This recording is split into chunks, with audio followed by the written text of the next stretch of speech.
Hi, I'm Dustin Rassiopi, political editor for the USA Today Network in New Jersey, which includes newspapers such as The Record and the Asbury Park Press. And with all the political ads running on a loop these days before the midterm elections, it may seem like we're hopelessly divided into political tribes. Our two guests today are here to shatter that notion. We have Democratic State Senator Vin Gopal and Republican Senator Declan O'Scanlan. Each of them represents parts of Monmouth County. The senators are actually friends in everyday life, but they're also the rare breed of politicians in Trenton who collaborate on policy. By Gopal's count, they've co-sponsored more than 100 bills. We'll talk about some of those bills today and a few policy areas where they find agreement and why. Welcome, senators. Thanks for joining us. Dustin, thanks for having us. So let's just start with the whole premise of this is, can we agree on anything in civility and politics? So if each of you could tell us briefly your philosophy on political discourse and why it's important, especially today. And do you have any advice since Thanksgiving is coming up from your own relationship, how to deal with family members or even friends who so sharply disagree politically? Senator O'Scanlan, let's start with you. Sure. As far as family and friends for Thanksgiving, don't invite the people you disagree with. It never works. So we make it work in politics better than families do. But my philosophy when it comes to working with the other side and people I disagree with on a fairly regular basis or philosophically is that you don't want to burn bridges. You want to be friendly with these folks, and you can really strengthen it. If you can find people you normally disagree with and that the world expects you to disagree with, and you can find things to agree with each other on and fight together on, you are formidable. It dramatically increases everybody's credibility and the likelihood you're going to get it done. So that has worked very, very well for me throughout my career. And then when Vin came into the legislature, the Senate, again, we were friends to begin with. It was a natural thing. Plenty of things where we disagree, but when we come together, it really works. So it's an extraordinarily valuable thing. A lot of folks who come into politics, especially young people. I was an angry young Republican at one point. Come in, thinking the other people you disagree with are the enemy. You're never going to get along with them. And it's amazing as you mature, if you're open-minded, you can form some great relationships across the aisle and productive relationships. Senator Gopal, how about you? Yeah, sure. Look, Senator O'Scanlan was actually very, very close to my predecessor, the person I ran against. They are and continue to be best friends, and they've been close for years. And what's amazing is that really didn't affect our relationship. We obviously, everyone has disagreements, you have some bumps, but it didn't affect our relationship. It didn't affect our relationship from day one. I have to say, I think she helped, Senator Beck, who served in the Senate prior to me. When I got elected to the Senate, she sat with me and she worked with me on every constituent case file, worked to make sure that no constituent was left behind, still stays in touch on different case files or stuff like that. That's the way government should work. I think that's how we've functioned here in Monmouth County, Senator O'Scanlan and I. We've got other counties where they have all one party. Like, for example, there's counties with all Democratic senators. And yet still, Senator O'Scanlan and I have filled all of our appointments, our judges, recently county prosecutor, tax board appointments that require the Senate to sign off. But even though we're differing parties, we're actually one of the few counties where everything gets signed off. Government operates well. And I think that's because we can have strong disagreements. That's okay. But we do it with civility. We know government has to function. And the folks on both sides of the aisle that just kind of get up, make a lot of noise. Unfortunately, I think you look at their tenures and however long they serve, and they actually don't get a lot done. They might move an agenda a little bit, but actually changing positive public policy for folks never happens. So I think it all starts with civility and understanding the worldview of the other person. And if I could add real quick, the focus on serving our constituents isn't partisan. So Vin is exactly right. Jen Beck, one of the classiest people in politics, I think it was the next day, there was outreach. We reached out to Vin and said to his whole team, our office is your office. You don't have to wait hitting the ground running. And it really worked out well. And it's as things should operate. So let's get into some policies. Homegrown marijuana in New Jersey. that's something that's not currently allowed, although obviously marijuana is now legalized. But advocates and you two want to see the law change so people can grow their own. So give us a brief outline of that proposal and why you think it should be allowed. Senator Gopal, you want to start with that? You know, the legalization of cannabis, which obviously is going around the country, my concern has always been the corporate aspect. We've got a lot of folks coming from outside the state who want to make money here in New Jersey. God bless them. But the number one thing we need to do is allow folks to have some kind of home grow options. At minimum, the medical piece is really important because you've got a lot of people who have different health issues, and home grow is relevant to them. So that's something that a lot of folks on both sides of the aisle agree on, and try to make sure New Jersey residents have that right. To arrest somebody for and going to jail for growing some plants is absolutely insane. And I'll pick up on that. It doesn't matter whether you were for or against medical legalization. I was for it because I think there's been proven medical benefit and efficacy, and recreational. It doesn't matter. Once it's legal, for government to say you can't create this substance in your house. We let people brew beer with really no oversight. We let people make wine. If you're a conservative Republican, you can't have that dichotomy where government insists that it is the be all and end all, and is not only going to not permit you to do it, but arrest you if you do it. That's a problem. And I've backed some level of home grow, reasonable, not like failed experiments in other states where they just flung the doors open, but some level of home grow for personal use of medical. I firmly believe that we ought to do that for all of those reasons. Why don't we take a step back briefly, because folks might find it interesting or not. You know, when I was covering Trenton, I got a peek behind the curtain, so to speak, to understand, how legislation gets made, the whole process, and all that. Can you just give a little bit of insight? How do you come to this agreement, or how did you two come to this idea? Like, okay, we want to sponsor this bill on marijuana or any of the dozens of others. I mean, like, how does that work? Are you guys meeting and talking with each other? Does it happen in Trenton? Are you texting? Like, what's the process? It's all different. Depends on the issue. I can give you one example. Senator O'Scanlan and I worked very closely during COVID when things were shut down. We had a lot of mutual friends who were restaurant owners. We were on a restaurant thread together.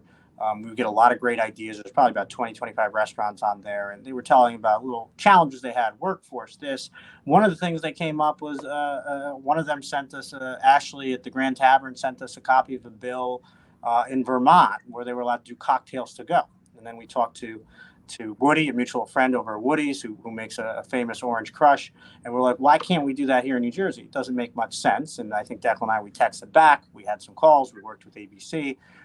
And we did that on a variety of different issues. So I think it depends on the issue. But for at least me, I know a lot of times I hear from residents, constituents, stakeholders.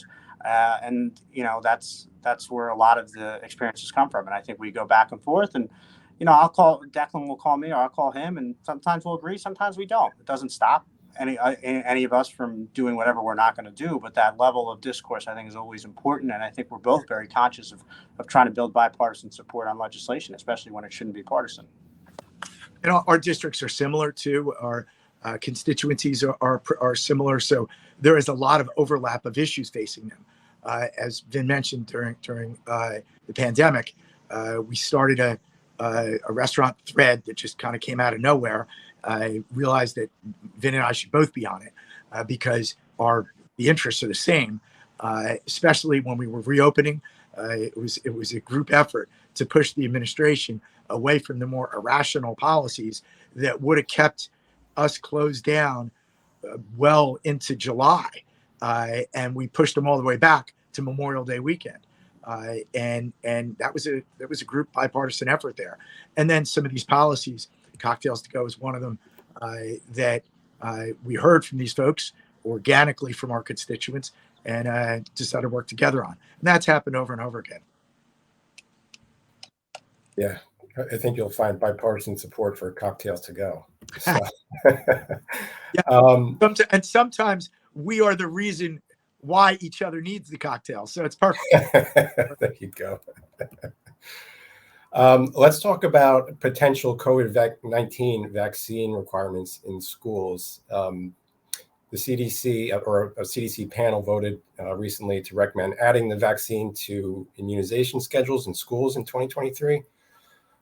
Republican opposition to that seems pretty evident, but Senator Scanlon, can you explain your position on this and why you'd be opposed to that in New Jersey? And then Senator Gopal, if you could jump in after that and tell us where you stand. I can. And look, I come from a position that's completely open-minded on vaccines. We've had an ongoing vaccine debate for a number of years. I formed great relationships with people that I agree and disagree with on. It was a huge mistake, I think, for ACIP is the entity under the CDC that voted for to include this. And the CDC insists they don't mandate vaccines, which is technically true. Legally, they don't. However, most states, New Jersey included, tend to adopt the vaccine schedule that ACIP votes on and CDC adopts. And that's a problem. We don't do all of them. And this needs to be an exception because scientifically it isn't justified. ACIP can recommend the vaccine, but our state, all states, should avoid adding vaccines to the schedule that are of questionable value. This should be up to parents. There's no question. There is no way to argue that forcing children to vaccinate is going to protect any other children or is going to protect people at home. It just simply isn't the case. We are all getting exposed to COVID over and over again, probably weekly, forcing this vaccine. And that goes, by the way, with the administration's already inflicting the mandates on some public workers, public safety workers, healthcare workers. It does not guard other people from getting COVID from you, even if you're vaccinated. There may be a small influence, but the bottom line is that influence is washed away because you're going to get exposed to someone else. So it doesn't work and the threat of COVID to children's health is dramatically lower than people of older ages, which is the opposite of some other disease, measles especially. So Chris Smith did a very good job articulating this, and we need to, on a bipartisan level, we need to push the administration to not adopt the ACIP recommendation and force school children to be vaccinated for COVID in order to attend school next year. That it's got to be a non-starter. It is not backed by the science, and that should be where it starts and stops. It's simply not backed by the science. So, Dustin, I think two things on this. I told a story pretty frequently about a couple months ago. I had somebody who just grabbed me and started screaming at me, "Why isn't Hillary Clinton in jail?" And I just looked at her. I couldn't understand what she was talking about, and she was upset and thought, I was a federal senator and just all confused. And she gave me her name. Fortunately, actually, I think she lived in her district, Declan, but she gave me her name.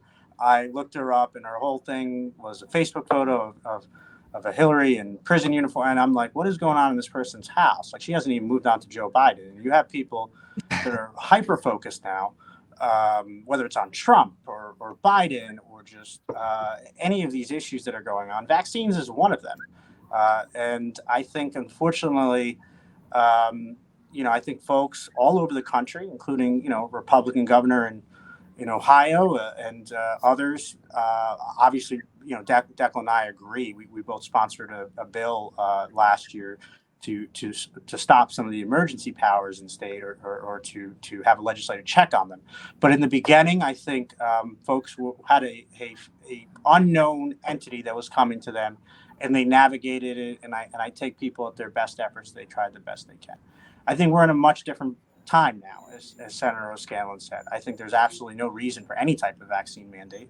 There has not been. I talk very regularly to my 4 hospitals in my district, as well as many healthcare experts who spent years in medical schools. And while, of course, a lot of them recommend vaccines and they recommend the flu shot and things like that, no one I've talked to thinks it's a good idea from a public health reason, as far as many of the very reasonable, rational medical doctors I talk to think it's a good idea to mandate vaccines. In addition to, I think would be a terrible thing as far as political civility, because people have very, very strong feelings on this. And if there was a public health crisis or a public health reason, then that's different. And we figure that out if there's a public health crisis. But that's not the case right now. So I completely am opposed to any type of mandate on vaccinating children. Now, interestingly, put a point on this. The administration could do this unilaterally. So then we need to band together and make sure we send the message that, and we probably should investigate right now, if they were to do that, what is our path towards legislative redress? That is something we probably should discuss and let the administration know now that we are ready to take such action, if need be, and reassure these parents who are terrified of this that it's something they don't have to worry about.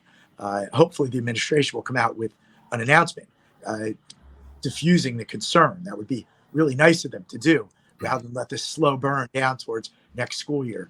But I think we need to be working now to make our voices heard within the administration. Yeah, I should note that the health department, we asked about this. The health department said there's no plans at the moment to make this a requirement. But as far as I know, we haven't heard from Governor Murphy on this one. So I suppose that's subject to change. But like you alluded to, I mean, we just don't know at this point what the administration may or may not do. So. Yeah, there's probably nothing more divisive right now than COVID-19 and the vaccine. Let's talk about another school policy area that both of you are passionate about at the moment, and that's concern about the state's proposed elimination of school-based youth services program. The state wants to replace it with a new and more expansive mental health plan. So there's fears that would be disruptive and take away something that's proven to be effective. Senator Gopal, you're the chairman of the Education Committee, so why don't you tell us about the potential changes and how you feel about that and what you think should happen? Yeah, so I've had really good conversations with DCF Commissioner Christine Beyer, as well as the Governor's Chief of Staff. On this, I'm obviously very opposed to any type of elimination of any of these existing school-based youth service programs. I've got 3 in my district, the Source, which I share with Senator O'Scanlan, as well as Long Branch and the City of Asbury Park, and Senator O'Scanlan also has Keensburg. So these are very effective programs. The one in Source is probably, nothing against the other towns in my district. It's just they've been there longer, probably one of the best in the state as far as inpatient mental health access, counseling access, emotional and mental well-beings for student checks, tutoring opportunities. I don't think I think it's good for the state to look at a long-term solution, and we should look at all of the 584 districts and make sure everybody has the same opportunities in the most cost-efficient and effective way. But I don't think the two are separate. I think we need to continue the schooling service programs, and I'm only going to support a budget next year that has that in there, and at the same time proceed with this other plan, and let's see how that goes with the 15 hubs. And I think it's an admirable thing that we do need to get real mental health access. I think there also needs to be assessment of our 584 school districts on what their mental health establishments are right now. Some have counselors, some don't. Others contract. We got a great nonprofit in Monmouth and Ocean counties, Prevention First, run by former Assemblywoman Mary Pat Angelini, that they contract in a lot of schools, mental health care, and they do a really good job. We've got a lot of others. I know the YMCA contracts with some. So I think at first we need an assessment of all these districts. We need to see what we need to do and what we need to do further. But I think the worst thing that could happen is cut these programs while nothing new is up and running. That makes no sense. Then you're going to have students literally lapsing their services. So I think both are available. We've got plenty of ARP funding to work with, and that's what I'm going to continue to push for. Vin and I are in complete agreement here. Again, it gets to what we've seen over and over again with this administration. And look, I'm friendly with the governor. I'm friendly with George Helmy and many people in the administration. But over and over again, we see a lack of transparency and then something sprung on everyone that it's just damaging. It's not a way to run a government. These programs, many established 30, 40 years. You want to look at efficiency. You want to go in and evaluate. I'm all good with that. But you don't say we're ending them next school year and we're going to have this whole new scheme in place that hasn't even begun to be formulated yet. New Jersey can't get easy things done within a year, never mind something difficult like this. And these are valuable programs. My daughter gave me permission to mention that she utilized the source at Red Bank Regional. Our kids have gone through, the pandemic was really tough on them. My daughter, aside from being a teenage young lady going through the pandemic stress, has me as her father. She really needs those resources.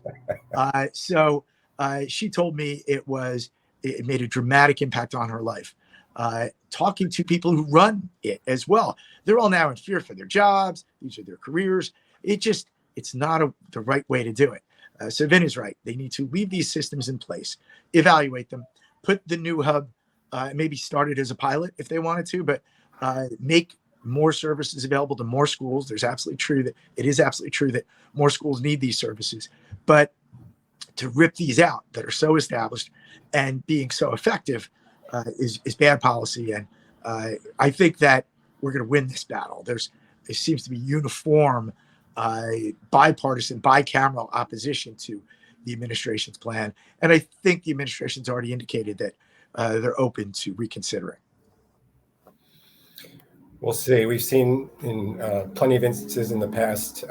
You mentioned one before with the lockdown, where if enough people are banging on the door of the governor's office, he tends to listen and find a compromise or to back off a plan. Well, and look, I wish he would embrace that, like, publicly, but he goes the other way. Your entreaties mean nothing to us, I think, is what he said when we were pushing for. Sorry, my dog is now going to bark. Your entreaties meant nothing to us. How about you go the other way? We want to hear from everyone. We're flexible. We want to follow the science. We want to follow good policy. That would make everything much more easy, diplomatic, and relaxed. And look, on one-on-one, they're good. But with things like this, nobody saw this coming. They tried to do this 2 years ago. There was an uproar. They backed off. And now we're here fighting the same fight again in the same way. There's just no reason for it. But we definitely did have a huge impact on this, on reopening. We moved them, whether they want to publicly admit that or not. We moved them, and again, it was bipartisan. And we saved a lot of businesses in the process. Unfortunately, nothing was perfect, so nobody gets credit for moving that needle. But it is possible, especially when we work together. All right, let's move on to something else. And this is something that most people may not instantly connect with, but for anyone who's gone through a divorce or tried to settle an estate or just generally had to go through New Jersey's court system the last couple of years, those folks know this is a big problem, and that's judicial vacancies.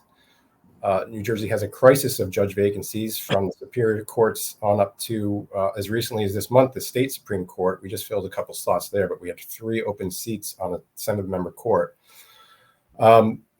Why is that important, and how does it get fixed? You both are very interested in judicial appointments, and that's a whole other level of background diplomacy, if you will, and it's very complex. So how does that get fixed? Because we're pretty deep in a hole now with judges not being on the bench. How do we get here? How does it get fixed? Because we do have these massive backlogs now in courthouses around the state. Senator Scanlon? Sorry, go ahead. It is a crisis statewide, except for Monmouth County. And I will give Vin and I will take credit, because it's our effort that we only have 1 vacancy and we already know who's going to fill it. It's a Republican position. I know who's going to fill it. We really worked hard, again, in a bipartisan fashion, to make sure that our vacancies were filled. And it's critically important because justice delayed is justice denied. And people's lives are on hold when they have judicial proceedings. It's a real serious problem. And it's been allowed to fester. Somewhat, there's some folks probably at the legislative level who've let it happen, but the administration as well. It's inexcusable that this has been allowed to happen. There are counties, 6, 8 vacancies, and the systems are grinding to a halt, and that is just horrific. And again, why Vin and I put so much effort into this. And you need to use your leverage as well. We're willing to go to bat. We're discussing senatorial courtesy, which some people don't understand, but it gives every senator the ability to with teeth say nothing moves unless we move critical things. And I think we both have. We haven't had to use it, but we threaten using it. And you use all of that power, and you can make it happen. And there'll probably be more of that, more collective use of it. There should be no reason for it. These nominations should happen. Negotiation should happen. If someone is not suitable, move on. If they are suitable, get it done. And it's a real shame. And it's a very serious thing. Because again, look, I don't know what percentage of the population has a judicial proceeding in their life at any given time. It's probably small. But we all know from our history, we've all had to deal with the courts at some point. The delays are brutal, and they can really damage people's lives, and they can diminish the level of justice. And that should be nothing. That should be something nobody aspires to.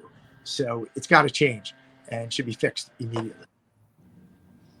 Yeah, I mean, obviously, I agree. I think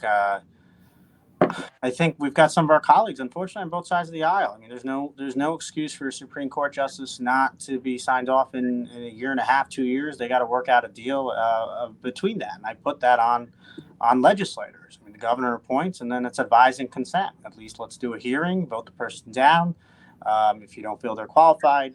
But unfortunately, I feel like that's always the challenge. We've got first time in the history of Monmouth County last year, we have a majority women judges here in Monmouth County, which is a really big deal. Not a lot of other counties have that. I think Senator O'Scanlan and I are both proud of the quality of candidates, diverse. We've got incredible African-American woman, Judge Thornton, first Black woman ever to be assignment judge. So we're proud of not just the diversity of choices, but the qualifications are through the roof on all of the candidates. And when we have concerns with each other, we try to work it out. We had a judge recently, and it was important to Senator O'Scanlan, so I obviously did everything on my end as a Republican judge to help that person. But we work well together. And when we disagree, we talk to each other. We try to navigate it. And so I think that's it. But I think in these other counties, you've got members of both parties. I mean, listen, we know about in Essex County too, with some of the Democratic senators there, where they block appointments and they're not looking for anything in return. And I think that's very similar to those electeds that don't get things done at the end of the day. I don't think it's good for government, and obviously not good for all those people going through the court systems. If I could just jump in real quick, and I agree with all the things that Vin said, but courtesy isn't the problem here. It's failure to work together and come together. And I would argue that courtesy helps the system move forward more often than it hurts it. So a discussion for greater depth another time. But certainly here, I think it's helped us move things along, or the threat of it. But again, I think it really comes down to everybody working together and moving things along. If you know someone's dead in the water, you move on. It shouldn't drag on for months while there's a stalemate and we let the system flounder. Move on. And that's if the administration has a concern or if a legislator has a concern.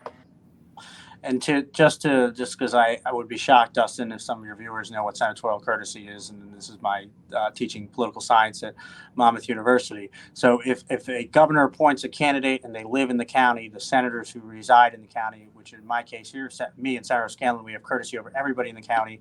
And if somebody lives in Senator Singer's district, who lives in Ocean County but represents part of Monmouth in those towns, we have to physically sign off on the appointment. So provides a healthy checks and balances. New Jersey has the strongest form of governor in the country. They appoint all the judges, attorney general. There's nothing is elected. So having the Senate in this advising consent process with courtesy from our founders helps create that process.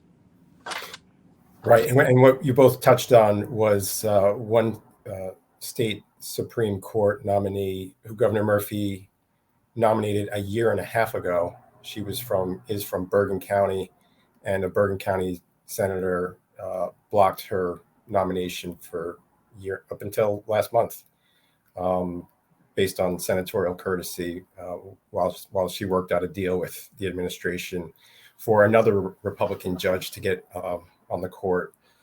So it's that was probably an extreme example of how senatorial courtesy gets wielded. But that's the reality in Trenton sometimes. Well, look, just real quick on that. Yeah. Vin did a good job explaining how courtesy works. The problem there wasn't courtesy, quite frankly. The problem was the administration's failure to engage. And look, maybe the legislator as well is a good friend of mine, but they could have done the deal they did within a month, within 2 weeks, really, if they decided they were going to work together. So it wasn't courtesy; it was the failure to work together.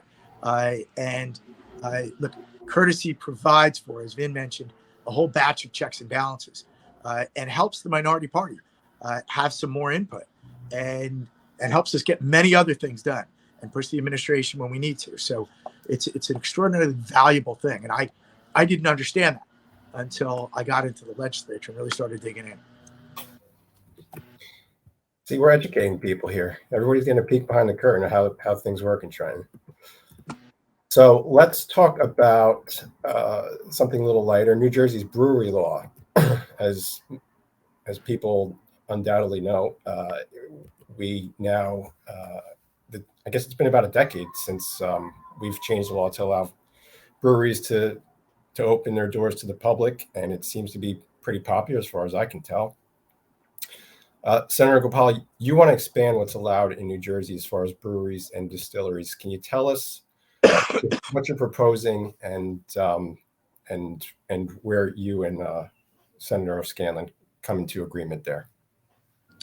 Sure. ABC did some regulations recently, and I've had good conversations with the director, Director Graziano, about some of it doesn't make sense. He feels confident that he's interpreting the legislative intent. So we're looking to change legislation. Just simply, look, if a brewery is making the product they're making there, and they're not selling Coors Light or a Cabernet or vodka and cranberry or anything else, they should be able to sell the product they're making there. So to limit how many events they can do doesn't make any sense. And also, they should be allowed. They can contract with restaurants. I think that's a win-win for the restaurant association. For the restaurants, they should contract. The breweries should not be restaurants. That's not their purpose. They shouldn't be bars. But we should encourage opportunities for food and snacks there, because obviously, why would we want someone drinking and not sobering up? It doesn't even make any sense. So, for a variety of reasons, allowing breweries to be breweries and not go into these other industries. They shouldn't be bars. They shouldn't be restaurants. But breweries should be allowed to shouldn't be allowed to be capped at 7 events or 14 events or whatever a year. That's insane. And I'll just real quick, we do agree on this as well. We're on, I think, both on the same bill, because I know they're competing bills. But the reason why Vin mentions they shouldn't be restaurants is because restaurants that are full bars paid huge amounts of money for their licenses. We have to have some sympathy there.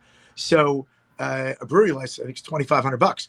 Restaurants could pay $500,000, $1 million for a liquor license. So it's fair of them to have a concern that other entities shouldn't come in and just simply be able to be them and compete with them and erode the value of their license. Now, let me say this actually first. Our system is ridiculous, and having licenses be that expensive is outrageous. The problem is that it's hard to get that toothpaste back in the tube. You can't devalue these people's licenses who have borrowed money, et cetera, instantly. We have to look at the overarching liquor laws here, though, so I don't want to fail to say that. But breweries operated under much less restrictive rules for years, and the restaurants did pretty well. So then these regulations come in, which will damage the breweries' ability to operate. And we, again, what's the reason for these things? Now, Director Graziano, who's a friend of mine as well, says that under the law, he has to impose these things. It is a gray area, I think. But the legislature has a right to come in and say, we're going to roll certain aspects of this back so that the breweries can continue to exist. They're very restrictive restrictions. The food restrictions are, most other states encourage food of some sort to be served at these places. Again, they shouldn't be restaurants, but there's a happy medium here, food trucks, etc. So what we want to do is reinstate the brewery's ability to operate the way they have been operating the last few years, that still had the restaurants surviving and thriving within New Jersey, despite the pandemic challenges. So I think we're going to find a good, happy medium, and I think we're going to get something done. All right, so we've talked a lot about policy, and I want to lighten things up and finish off on a light note, and throw a few rapid fire questions at you guys if you're up for that. Sure. Really going to put you on the spot here, and they're all New Jersey centric questions, so it shouldn't be hard to answer. We're already good on Monmouth County, Central Jersey. We talked Central Jersey exists. It's pork roll. You call them subs, not hoagies. Giants, not Phillies. Did I cover most of the? You read my mind. Although I really do not want to get into the pork roll Taylor Ham debate. That's been exhausted. So let's stick with beer. Name your favorite brewery in New Jersey, Senator Gopal. Oh man, that's not great. Well, I'm going to name a couple because I have to. The Source in Colts Neck, Red Bank Brew House in Red Bank. Love in Senator Scanlon's district, Carton up in Middletown. We got a lot of them. The old Jug Handle in Tinton Falls. We've also got a lot of great distilleries. So I've got a lot. It's hard to name one. I apologize. I'm there as well on all those. You have Red Tank as well in Red Bank. You have Ross Brewing. You have Bird's Mouth just opened in my district on Fort Monmouth property. I have not had a bad brewery experience. They really do a great job. And these small breweries, they are really manifestations of the visions of the folks that put them together. It's really fascinating to watch. And distilleries as well. I was at a distillery last night, then we should go up in Keyport. I heard about that. I heard it was great. Fantastic. They make and talking to the people up there, they're making vodka out of peas, the vegetable peas, and nobody else in the world is doing that. And they're doing it because their grandfather, who was in Russia, figured out a way to make illegal vodka, and they brought it here. And it's really great. It's creative industry, and I'm glad we've opened this up. The Meadery in Vin's district over in Long Branch, we're blessed to have a lot of really cool options. But no, we're not going to pick one. Sorry. Okay, well, I'm going to stick with you, Senator O'Scallon, on this one, because I think I'm going to get more of an honest answer out of you if I'm being truthful here. Describe Governor Murphy's new hairdo. Haphazard and joyful. How about that? It's something. But look, again, I disagree with the governor on many things, but he's usually a happy guy when I see him. And I give him credit. And I think his hair reflects that effusive attitude. Do I think it's going to make him president? No, I don't. But we have a good relationship. We're friendly. We fight like cats and dogs frequently. And I'll give a shout out to George Helmy as chief of staff. There are things we disagree on, but we come together. And Helmy's got much better hair than the governor, actually. I'll give him even more credit there. But we get along. And the governor, however he decides to wear his hair, is fine with me. What do you say, Senator Gopal? Who am I to judge? I'm thinning, as you can see, in a couple of places here, so I'm not gonna be overly judgmental on anyone. I will say this about, look, and I've had the opportunity to deal with a lot of elected officials. Governor Murphy and I, even though we're same parties, we've had strong disagreements on a number of things. I haven't voted for many of his budgets. We disagreed, obviously, back in the $15 minimum wage fight. There's a lot we disagreed on. But I'll tell you what I always admire about him, honestly, is that he's always civil. He always has the discourse when I talk to him one-on-one. He's always respectful. I think that's what we need. I'm not a fan of the Trump, Chris Christie mantra of screaming down people, yelling at teachers. I think that wasn't good for our government. I think that's why we're in the place we have. So I'll leave it. Regardless of his hairdo or anything else he's choosing to do or not do, I appreciate that despite what conversation, it's always one of mutual respect, and we always have, and we talk about families. And I think that was the old Republican Party of John McCain and Mitt Romney. And honestly, I think that's what we need back in our government right now. Yeah, I'll just say as a member of the Receding Hairline Club that I'm just jealous that he's able to grow it out.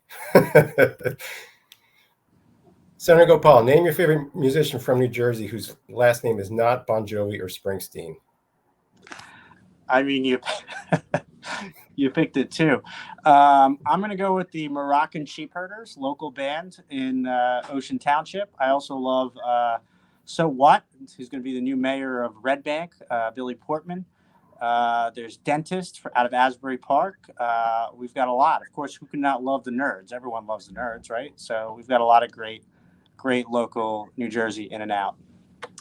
I would throw on there, look, Brian Kirk is a great institution here in Monmouth County, and the Jerks, the backup band, his backup. I think Southside Johnny is New Jersey, right? Or am I mistaken? I've owned him for New Jersey, but he's another favorite classic. So I'm right there with Vin, and our local bands, and we've got just an amazing local band scene. I spent a lot of time with them over this summer. We finally had the glorious summer we all spent the last 2.5 years earning, and it was great. Those outdoor concerts. Can't forget Tim McClune and the Shirleys. They're going to be out playing every Christmas, so we got a lot of great ones here. Yep, the Cliffs. We can go on and on. We got a lot of great bands here. It's a great music scene in Monmouth County in particular. Great bands, great beer. So where do you want to see these bands? Stone Pony or the Count Basie? Which one's better? I mean, I got to say both of them. They're both in my district. So, well, and then hold on. Then you got Red Rock, you got Donovan's. We can go on and on about great establishments. I agree with Red Rock. Donovan's isn't in my district, so the other three I agree on. No, I could be generous across district lines. So you had said it's a sub, not a hoagie, but Wawa thinks differently. But let's say you're at Wawa. What's your hoagie order? An Italian, ham, capicola, and extra provolone. No tomatoes. Tomatoes don't belong on subs. I'm refusing to accept that hoagies exist. But if you're going to get a hoagie, no tomatoes. And you go hot peppers or not, depending. The tomato thing is, well, I'd love to talk to you offline, Senator, because that's an odd. That's where you're drawing the line point, but that's okay. And no mayonnaise. You got oil and vinegar, and I love tomato sauce and tomatoes on other things. They don't belong on a sub. Sorry. All right. Well, I'm hard to go by. 8-year vegetarian, so my subs don't have any meat on it. Cheese, American. I love Munster cheese, lettuce, tomato. Sorry, oil and vinegar, onions, and a little light mayo. All the things Declan doesn't like. Once you get past the no meat, it's all irrelevant. Tomato on whatever. I need something on there. I gotta at least have a tomato. All right, I got 2 more for you. What's your favorite movie produced with New Jersey tax credits? I mean, I don't know off the top of my head. I feel like that law happened about 2 years ago, so a lot of those movies are happening right now. Excited about the potential of Netflix over in Senator O'Scanlan in my district, and I think that's hopefully going to create a lot of opportunities. Yeah, and I couldn't. It's hard to know, but I know that was a trick question. I know a batch of portions of movies have been shot here and are being shot every day. But my favorite Jersey-made movie right now is my wife's movie, Victim Number 6, and there were no tax credits involved. That was some of that was out of my pocket, but that's my favorite Jersey movie right now. All right, everybody keep an eye out for that one. It's a short film. It's Last one. Who's the last New Jersey politician you want to run into on the beach? The last New Jersey politician to run on the beach. We're going to end this on an uncivil note. You want to? The last one we want to see in a Speedo is what you're asking us.